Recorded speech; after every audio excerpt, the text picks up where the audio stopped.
Thank you so much. So welcome everyone. Thank you for joining us. My name is Racheal Brooks, and we will go through our team to give you a chance to hear from each of the panelists.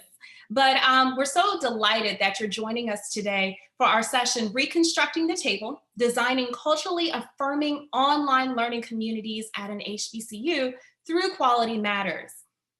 As I had shared, we're going to just very quickly introduce you to the team. I am the coordinator of our Office of E-Learning at North Carolina Central University. I am also the QM coordinator at NCCU, and I have the pleasure of serving as both co-chair of our University of North Carolina System Quality Matters Council, as well as a member of the Quality Matters Academic Advisory Council. Dr. Jouaibi, would you go ahead? Yes, thank you, Dr. Brooks. My name is Zakaria Jouaibi. You can call me Zach. I am the senior instructional designer at the Office of E-Learning at North Carolina Central University.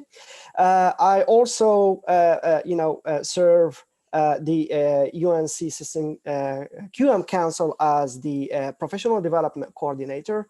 And I also play different roles as a QM Certified Program Reviewer, Master Reviewer, and Peer Reviewer. And I also facilitate APPQMR, DYOC, as well as IYOC. Thank you. Dr. Malone? Hi, everybody. I'm Dr. Laurell Malone, coordinator of the Office of Faculty Professional Development. I'm also an associate professor. And I, too, am a QM Master Reviewer and nationally certified by the Association of Colleges and University Educators as an effective higher education faculty member. Thank you. Thank you, Dr. Malone. We also have Dr. Gail Hollowell. Yes, good afternoon. I am Dr. Gail Hollowell, an associate professor in the Department of Biological and Biomedical Sciences. And I've worked with Racheal in trying to cultivate our STEM faculty into online learning communities. Thank you, Dr. Hollowell. And we also have Dr. Larrisha McGill-Youngblood.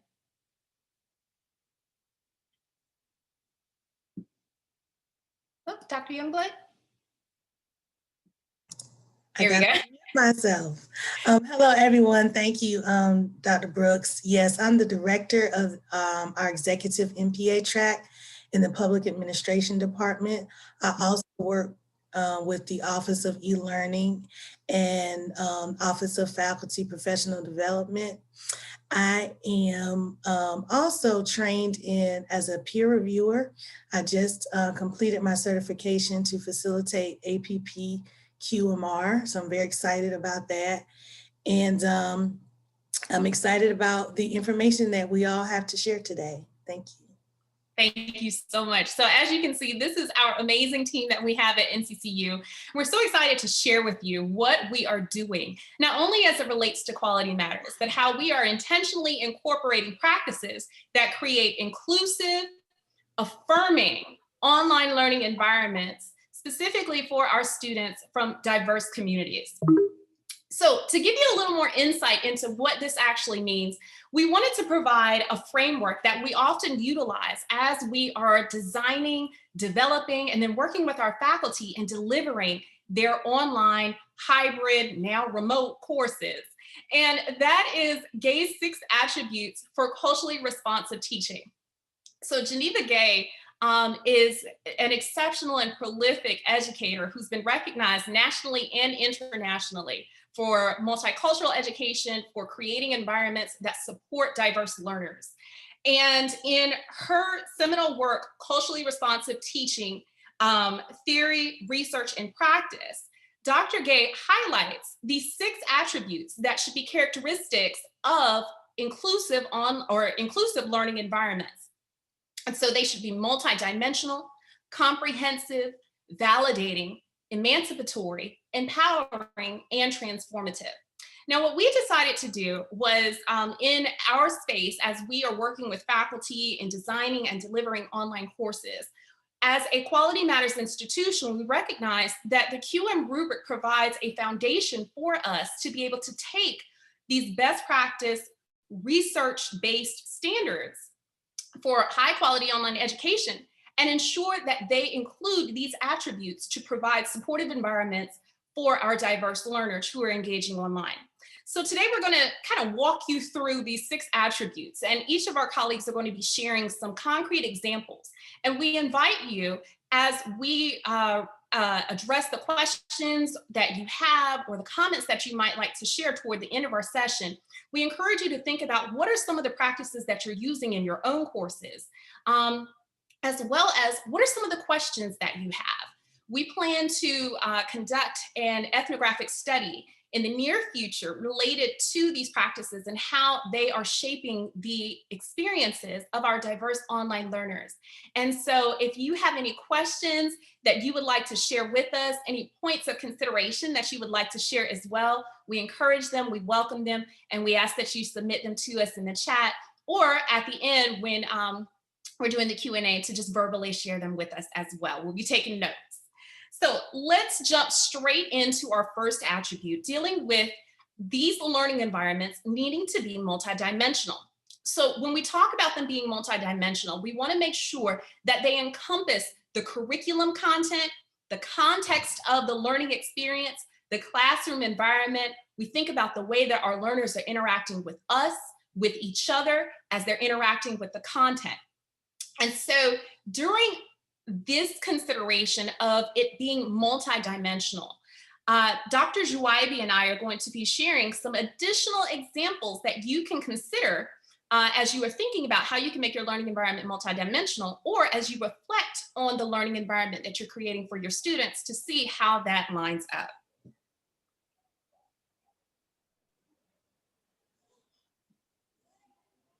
Dr. Jouaibi.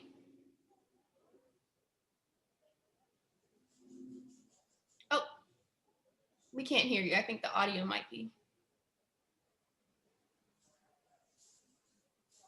Okay, well, just in case, there might be a connection issue, so we're going to revisit that in just a bit. But let's talk about this example as it relates to online environments being multidimensional. Here you see that we have aligned the online environment being multidimensional with a specific review standard 4.5. Now, in dealing with a specific review standard 4.5, we do want to make sure that we are including a variety. I'm sorry, Excellent. Thank you, Dr. Jouaibi. So we will circle back to that. And in fact, let's go ahead and do that now, because that lays a foundation for the context of what we're going to be sharing right here. So go ahead, Dr. Jouaibi, and share with us about it being multidimensional. Okay.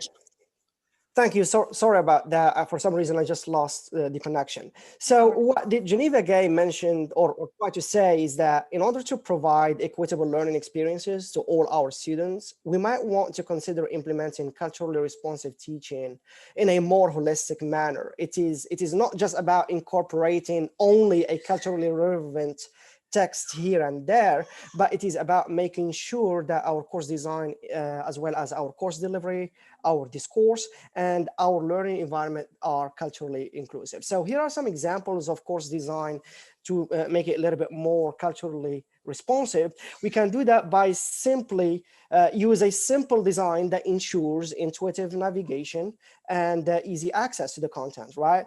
When we are trying to group kind of contents, we might want to do it in a kind of logical manner. Simplicity and logic is a universal kind of feature that we share across all cultures and communities, right? Another thing is we might want to consider labeling course component using plain language that is accessible to all our students, no matter what their linguistic backgrounds. And we might want to make sure that our instructional materials are are very diverse, where our students can see themselves represented in them.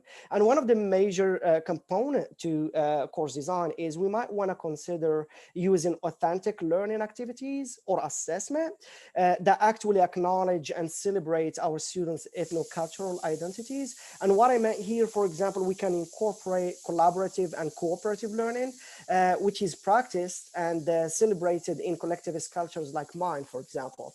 Another component that we might think about more carefully is course delivery. And what I meant here is teaching.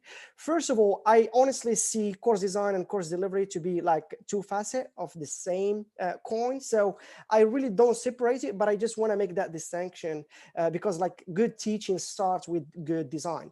So some of the components that I try to use in my own culturally responsive courses that I teach online is we might want to embrace and adopt constructivism, because as it translates well across diverse cultural contexts. Why?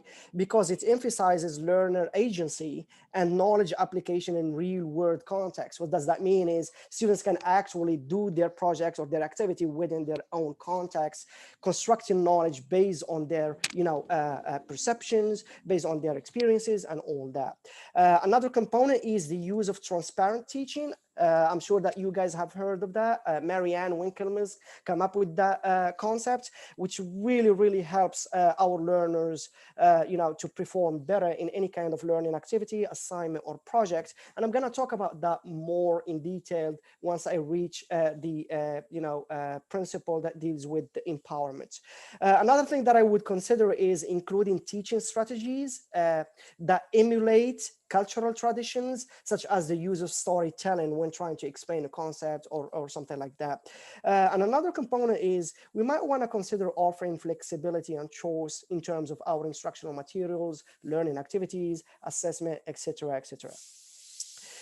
Okay, discourse now. What I meant here about discourse is anything that we are trying to convey either through our communications, through emails or one-on-one consultations or whatever with our students, or even through our own instructions that we write or we deliver. We might want to make sure that our discourse is inclusive by making sure that we convey respect to, as well as the recognition of other cultures, a discourse that permeates confidence and growth mindset. For example, what I usually do in my own online courses that I teach is I make sure that my communication, as well as my instruction, tend to focus on 4 themes. The first one is I always tell my students that I have something interesting, relevant, and meaningful for them.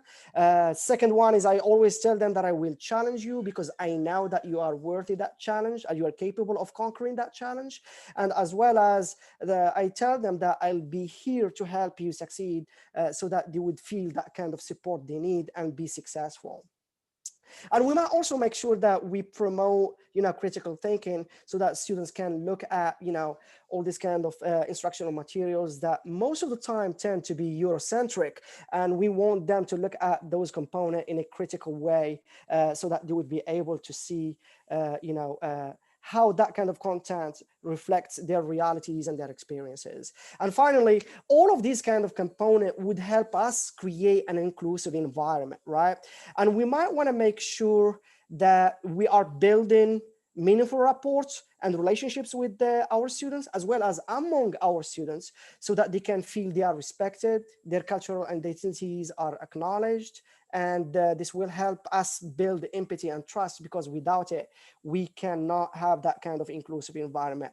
It is always a good practice to learn more about your students by asking them about their strengths, how they learn best, what are their personal and professional goals, what are their prior knowledge. And we can always use some kind of diagnostic, assessment at the very beginning, or surveys or something like that, or needs assessment, so that we can learn more about our students.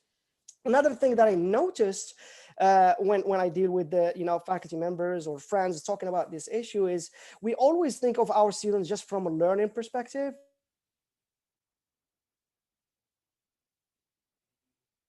Oh, I think we may have cut out the audio. So building on it while Dr. Jouaibi comes back in, because he's going to revisit. There we go. Dr. Jouaibi, there you go. Okay. Yes, I'm sorry again. I don't know what's wrong with my connection today. But so right. What I was trying to say is we should develop a better understanding of our students' holistic needs, not just like their learning preferences or their learning deficiencies, but acknowledging what kind of other issues that they might be facing, like house and food insecurity, childcare, safety, mental health, and all of these things factor into the success of their learning or not, right? So, and another thing that I like to do in my own online courses is I play the role of the cultural broker so that I can facilitate that understanding among cultures and make sure that my students do not engage in any kind of disrespectful communication among each other. Thank you. I'm sorry about that. Excellent. No. Thank you, Dr. Jouaibi. And so building on what Dr. Jouaibi just shared related to those considerations associated with course design particularly, one of the elements that I incorporate in my course as it relates to being multidimensional is the selection of a variety of instructional materials. And this pulls directly from the QM Rubric Specific Review Standard 4.5. And so one of the courses that I teach is a research methods course. And for this course, we are highlighting in one of the units various qualitative data collection methods, or one of the different types of studies that you may conduct. And so when presenting about case study research, as I selected the instructional material, I recognized that I could talk about and I could introduce students to ideas related to case study research using a variety of instructional materials.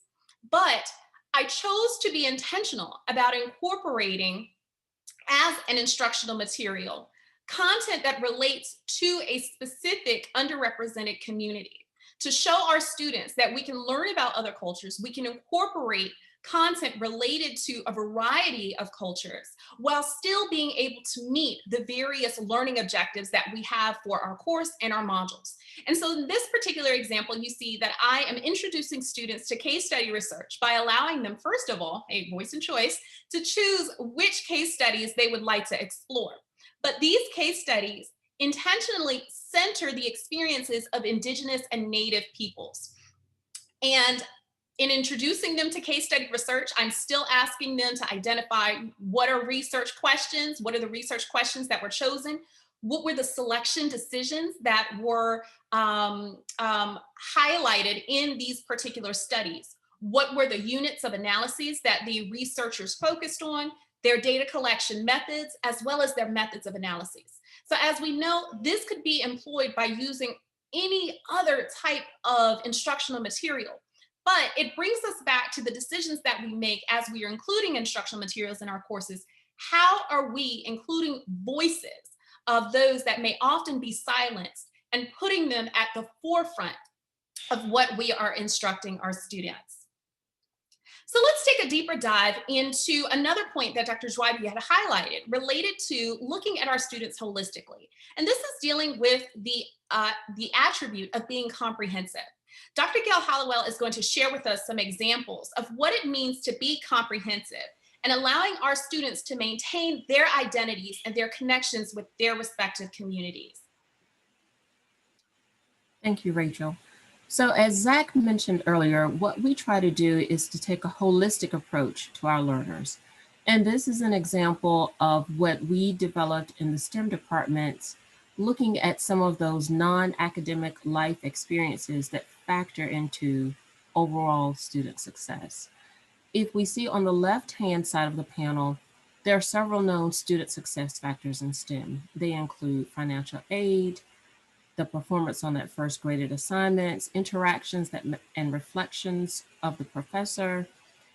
But we as a community of color often deal with stereotype threat, do we belong, STEM identity, and as an instructor for general biology, the high school preparation that our students come in with directly impacts their performance in the class.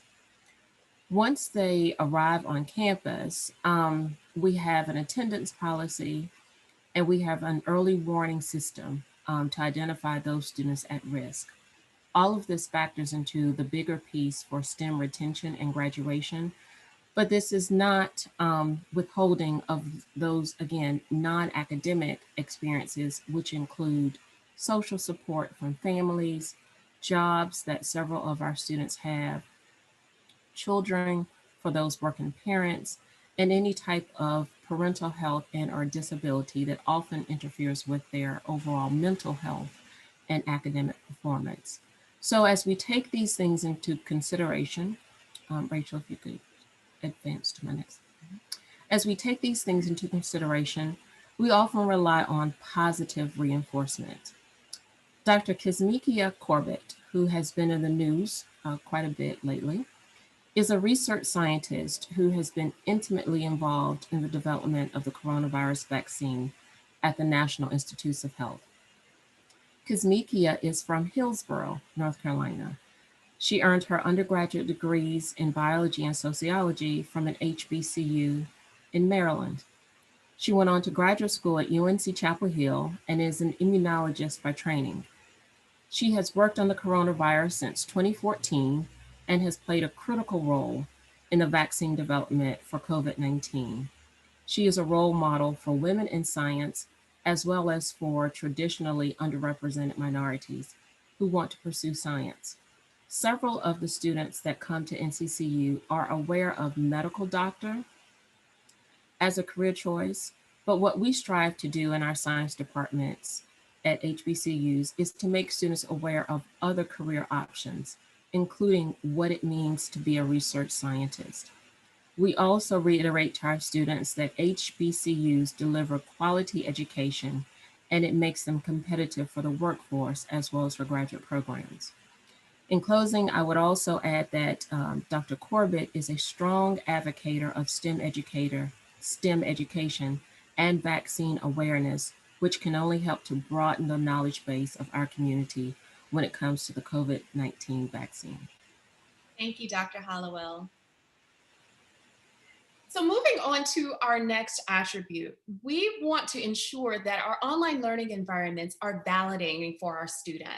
And in doing so, we are bringing to the table their cultural knowledge, their prior experiences, their frames of reference to help infuse in our learning environments, not only confirmation that their experiences are worthwhile and contribute to the experiences of their colleagues, but to let them know that we can all learn from one another. And so this is important not only for students from underrepresented populations, but it is important for all of our students to understand that we can learn from each other. So Dr. Hollowell and I will now provide a little context as to what this might look like or what this currently looks like at NCCU. And we encourage you to think about how you might be creating environments that are validating for your learners. So as it relates to tying it to quality matters, one of the first specific review standards that jumped out deals with providing learning activities that allow for those opportunities for students to interact that support active learning. We want to get our students involved, but how are we getting them involved? What are we encouraging when we are promoting active learning? And so here is an example of what I like to call a spotlight on research, where it requires students to take what they are reading or listening to, however they are internalizing that content, and asking them to bring their own experiences to the table. So this is dealing with Census 2020, and what was being asked of the learners was that they read this particular article that highlighted a variety of concerns that census workers and those who had created the census were concerned about as it related to reaching those hard to reach populations. Now, many of our students at NCCU come from a variety of ethnic backgrounds, but also they are diverse as far as their geography is concerned. And so we have a number of students who are from rural populations, who are from areas that may experience some of those challenges related to collecting census data. And so what we encouraged students to do in this particular activity is to not only read the information that was provided in the article the context provided from that particular chapter as we were looking at survey instruments, applying them, and what we were talking about as far as validity and reliability, but also their own experiences. Again, validating learners and letting them know that you have information, you have knowledge that I, as your professor, do not have. And so what I want you to do is to take your experiences and what we have read and share with us, what are those ideas that you have related not only to issues associated with validity and reliability, but your own recommendations for how they can be improved. And so giving our learners opportunities to build on their own knowledge validates their experiences and contributes to environments that are inclusive, respectful, and provide our learners an opportunity to grow from where they are and contribute to the experiences of their colleagues as well.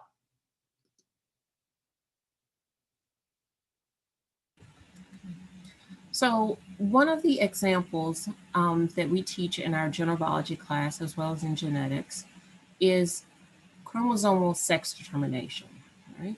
So in all mammals, there is a biological law that states that the presence of the XX chromosome results in a female, and the presence of XY chromosome results in a male, right? So this photo is an illustration of a human female chromosome in karyotype, or their ordered sets. There are stained banding patterns that reveal variations in the DNA sequence composition. So when we teach this concept of chromosomal sex determination to our students, we tie in how hormonal, environmental, and genetic mechanisms determine whether an organism is male or female. We also discuss genetic disorders based on associated with genetics, such as how their careers associated with this, such as genetic counselors, and how the work of genetic counselors can predict genetic disorders prior to birth. So this is validating to our students because several of them may know someone who has had cystic fibrosis. So we tie in several biological concepts, such as when chromosomal abnormalities occur, i.e. mitosis and meiosis, and other factors that can increase the risk of chromosomal abnormalities, such as maternal age and the environment. These are all factors that our students can relate to, and they can use their toolbox to make future informed decisions about their overall health. Thank you, Dr. Hollowell. So as we're thinking about creating environments that support our diverse learners, we also want to ensure that these environments are emancipatory. And in doing so, we are freeing them from the constraints that they may already experience, may have experienced coming through their educational journey as it relates to what is true education, what is held in high regard within society, within their own educational experiences, and to let learners know that there are different kinds of ways of learning, there are different ways of teaching, and that we are providing them opportunities to use this authentic knowledge to provide increased access to education and educational experiences for our diverse learners. Now, in this section, Dr. Laurell Malone is going to give some ideas as it relates to freeing up the online learning environment and creating an experience that is truly emancipatory for our diverse learners. Thank you, Racheal. So I want to just emphasize on that attribute description, that part that says culturally responsive teaching releases the intellect of students of color, releases or frees that intellect. And that freedom allows students to focus more closely and concentrate more thoroughly on academic learning tasks. So how do we do that? I saw where one participant put in there, I like voice and choice. So do I. So I believe giving students more voice and choice will contribute to that emancipatory attribute. And so when I looked at that, I said, now where in the specific review standard can I find that? Because I know currently it may not be written, or the standards are not written with a culturally responsive slant, but it is implied. So when we look at specific review standard 3.4, it says the assessments used are sequenced, varied, or and suited to the level of the course. Materials is used in the course. But then I'm thinking, let's make it suitable, the materials suitable to the level of the students. And voice and choice would do that, because student choice equals ownership. Students start to take ownership of their learning. And with that ownership, they get to value what they're learning. They get to have more passion about it, be more committed to it. And then that value turns into engagement. So now they're having an aha moment. And then that engagement then translates to learning. So just wanted to give you an example of voice and choice and how that would look, say, in a unit of study. And if you're interested more in voice and choice, you want to look up Kathy Nunley's book on the layered curriculum. And so let's just take a minute and look at a typical unit of study on the Holocaust. And here are a variety of assignments that the faculty member has provided. And for this, the student chooses 5. So they know ahead of time that each assignment is worth 10 points that they choose, then a maximum of 50 points for this unit of study. And so we might say, hey, 45 points is what you need to get an A in this unit of study. So if I choose 5 things, I don't get full credit. Doesn't mean you're going to get full credit because you choose 5 to do. But instead of giving students makeup work or giving them something to do that's not related to the unit of study, what you can do is say, hey, I'm not sure if you really understand what this unit to my satisfaction. So choose another assignment. So as you look at these, what 5 would you choose? What 5 would you choose? And so you can see that they are all along Bloom's cognitive level. So students, and as long as you're satisfied that any 5 that they do, they will have demonstrated mastery of the content. So voice and choice does give students that ownership, that selection, and they will do better on the coursework when they do have that voice and choice. So personally, if I don't like writing a research paper, and we got folks who, Dr. Hollowell, who like research, may say, I would rather do that. You know, personally, I'm real nosy. I probably would want to look at the videos on the Holocaust for survivors and then actually respond to that. Or I might want to, if I'm more hands-on, depending on my learning preference, I may prefer to build a model of a concentration camp, or watch 2 videos on the Holocaust and summarize in a paragraph the emotions the video elicited, the emotions. So I'm also into social emotional learning. So I made sure that I would choose an activity that would speak to the social emotional part of learning. So giving students more voice and choice will put a little bit on us to provide varied assessments and assignments. But think about students, if we want to give them voice and choice, they're not all going to do well on multiple choice tests and traditional assignments.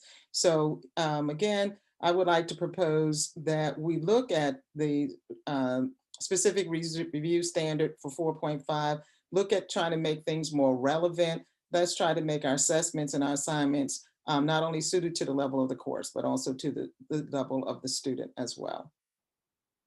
Thank you, Dr. Malone. You're welcome. And so as Dr. Malone so eloquently pointed out, there are a variety of specific review standards that can help support the achievement and the incorporation of each of these attributes. So if you visit our presentation materials, you will find a PDF that highlights each of these 6 and also indicates additional specific review standards that you may want to explore to assist you in making your courses more culturally responsive and affirming for your learners. So next, we are going to take a look at how we can make our courses empowering for our learners. We want to make sure that resulting from these learning experiences, they have developed that confidence and that will to act. And in doing so, Dr. Jouaibi and Dr. McGill-Youngblood are going to quickly share with us what are some of the strategies that they're using in their own courses to empower learners. Thank you, Dr. Brooks. So to empower our learners, and if you notice, like I put there, like all learners, right? What we have done is we come up with this kind of framework that is based on evidence-based best practices, learning theories, as well as QM standards from general standards 2 to 5, okay? So the first thing that we want to make sure to do is that our assessments, our instructional materials, learning activities, and instructional technologies align with our course and module objectives. Well, you're gonna be saying, well, okay, well, why, I mean, how this can be empowering, right? Well, I mean, when your course is well aligned, the instructional materials will equip your students with the necessary knowledge and skills to complete the activity or project that you might give. The learning activities will provide your learners with the opportunity to apply and practice that knowledge and skill. And the instructional technologies will facilitate those kind of transactions and knowledge constructing. And by the time they are asked to complete a given assignment or assessment, you know, they will be fully prepared, and therefore they would succeed in achieving those learning objectives. So that's how alignment is very important. The second principle that I rely on when creating my learning activities, assignment, and project is transparency. As I mentioned earlier, Marianne Winkle's talked about transparent teaching, which she simplifies as including the purpose of the activity, the tasks that needs to be conducted, and then providing some kind of criteria by which, you know, your students' work would be assessed. So for me, I expanded a little bit there. First, we need to include the learning objectives being assessed in a given assignment or being addressed in an activity. You know, by doing so, we are, establishing or clarifying a relationship between the activity and the course objectives and the module objectives, and that help learners to be fully cognitively engaged. Second, we might need to define the purpose of completing that assignment. And you can do that by explaining why they need to do that kind of activity or assignment and how it relates to their own lives and the real world. So here we are talking about contextualizing learning that tend to be a little bit more relevant to their community, to their cultural background, and all of that. Third, we might want to make sure that we explicitly articulate the tasks that need to be performed. As Dr. Hollowell mentioned earlier, not all the students have the same quality of, K through connections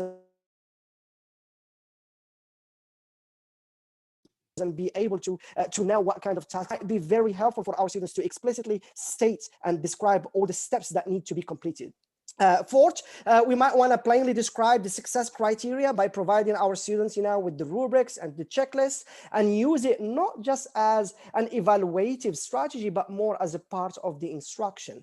And finally, we might want to provide our instructional rationale, and that falls into the purpose as well, because we want to make sure that they can see relevance and they can see that that kind of assignment or activity is more, meaningful to them.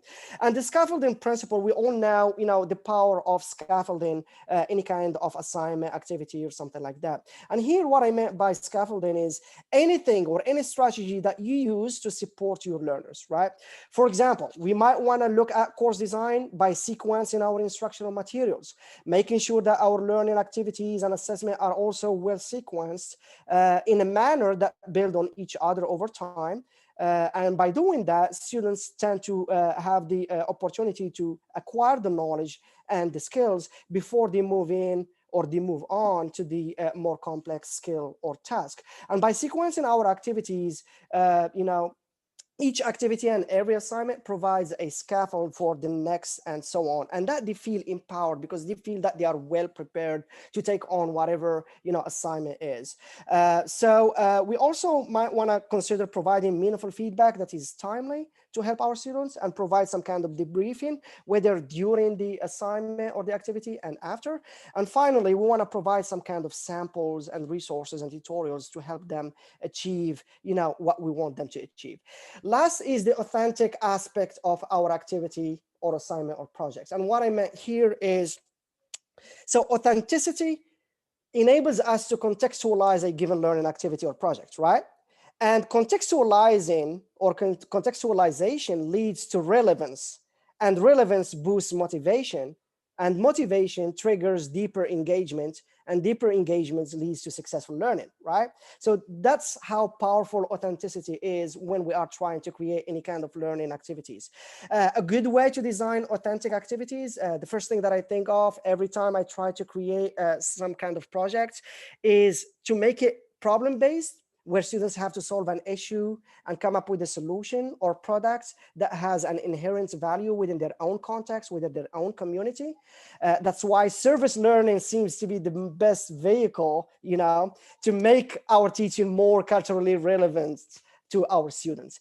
I mean, at NCCU, we are really lucky that we have a community engagement office that has been serving our community since, I think, 1910. And our excellent faculty members have been coordinating with them to create this kind of, service learning project-based components. So you're going to ask, okay, well, this is really great. You know, we need to align, we need to make our teaching transparent, we need to scaffold, which it does make sense, and it works for every kind of learner, right? And we need to make it more authentic. So how does it empower? Well, when comes the one who came up with the transparent teaching, and some of her colleagues conducted several studies about the impact of transparent teaching on students. And what the results showed is that the implementation of transparent teaching has led to a statistically significant increase of students' sense of belonging, academic confidence, students' motivation, and retention rates. And all these are indicators of academic success, right? So we need our students to have these kind of,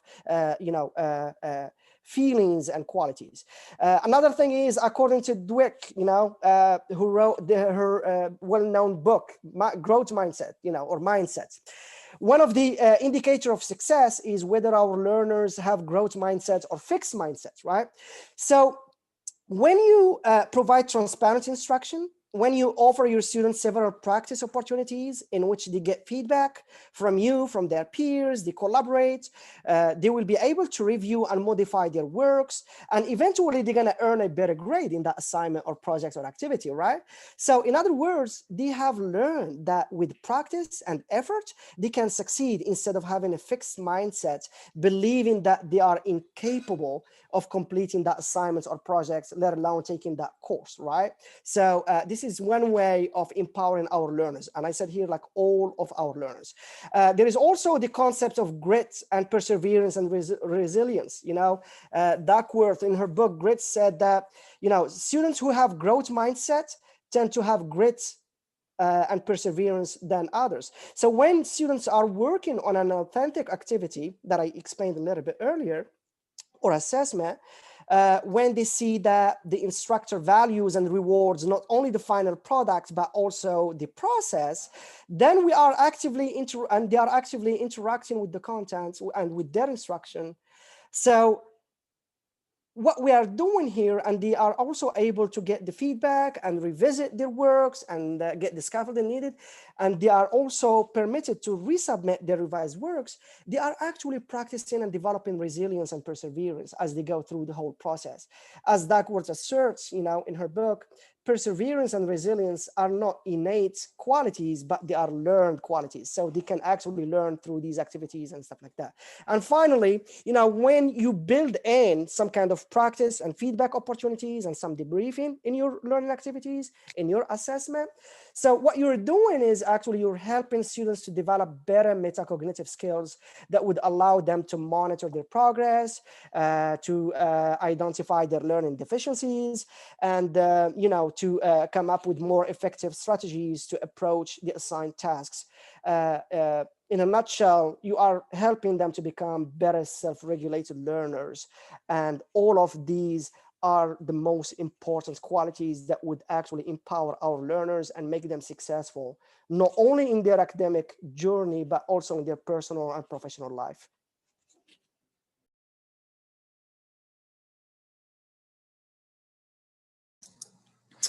Greetings, participants. So I wanted to show the connection between Gay's attribute of empowerment and align it with a few quality matters general standards to demonstrate how quality course design can in fact empower students to successfully meet course objectives, build confidence in their ability to learn, apply course materials, and act on them. In the previous slides presented by my colleagues, they provided excellent examples of assignments and learning activities that aligned with specific attributes from Gay's culturally responsive research and the Quality Matters rubric. The examples I have provided helps us to close the loop in that I wanted to provide real comments from my own teaching evaluations from students on how all things working together with a quality course design can in fact empower students. So this was taken from my organizational theory course that I taught in the summer of 2020. And I was looking at the Quality Matters General Standard 5, learning activities and learner interaction. In that, learning activities facilitate and support learner interaction and engagement.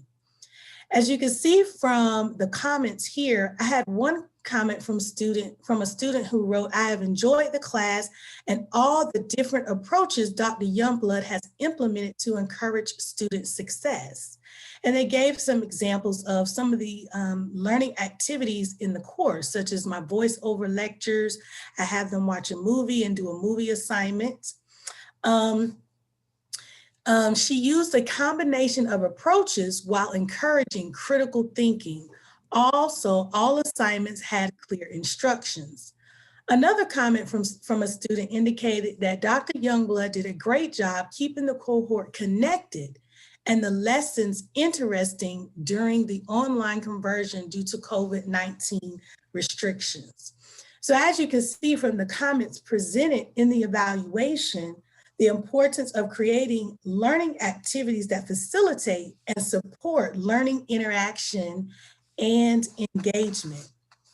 Next slide, please.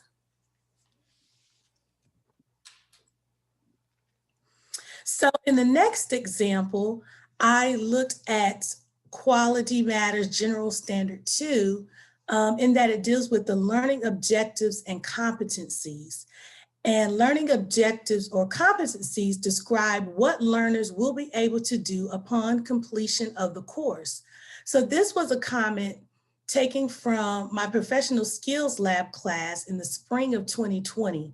And this class, new graduate students learn technical writing, APA, technical writing, writing at the graduate level, learning how to cite their sources correctly and so forth. And so as you can see, one of the comments from the students read, Dr. Youngblood clearly described and defined the course objectives.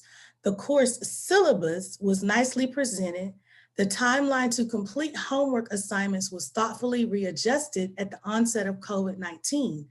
Dr. Youngblood is a dynamic and engaged. I thoroughly enjoyed the course. I am a scholar. And so as you can note here, the feedback and the evaluation from this student describes how well they thought the objectives were written, but you also see the confidence the student exudes in their feedback by noting, I am a scholar. So that student felt empowered upon completing the course. So the examples provided are confirmation that a quality course design translates into empowerment for students, which in turn translates into academic competence, personal confidence, courage, and the will to act. So I challenge each of you to not only as you design your courses and then you deliver your content, review your faculty evaluations and see how everything works together to and how you are empowering your students with the design and the delivery of your courses. Thank you so much, Dr. McGill-Youngblood. So in our last few moments together, Dr. Laurell Malone is going to share ideas related to how to make sure our courses are transformative for our learners. And in doing so, we want to make sure that we are respecting each of our students' cultures, the various experiences that they are bringing with them, and we are providing these worthwhile resources and experiences for all of our learners.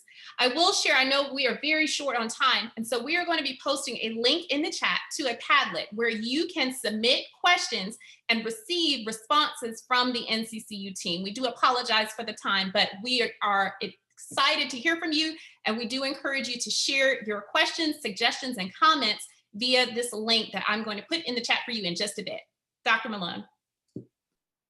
Just for the sake of time, I'm just going to reference that specific review standards 8.3 and 8.4 talks about diverse learners and looking at what we can do. And so I'm just going to end with the poem that I have for you, because we're only less than a minute, and I know we have folks leaving because they want to catch that next session and not get locked out. So we're just going to end with, what is it about me you can't teach? So what is it about me you can't teach? Am I really that difficult to reach? What is it about me you can't teach? Is it the way I wear my hair that makes you think I don't care? Is it my pants below my hips, or is it the fullness of my lips? Or is it by my dialect you choose to measure my intellect? What is it about me you can't teach? Is it my behavior that you can't conform, or is it just that I don't fit the norm? Is it those letters you put behind my name, the ones that allow you not to treat me the same? Maybe I'm not the student you expect. Does that mean I deserve less respect? What is it about me you can't teach? Is it the way I walk, or the color of my skin? Or is it the neighborhood that I live in? I have goals that I want to achieve. Is that so hard for you to believe? Why are your expectations for me so low? I really would like to know. What is it about me that you can't teach? Is it that I have a different family structure, or is it that you don't understand my culture?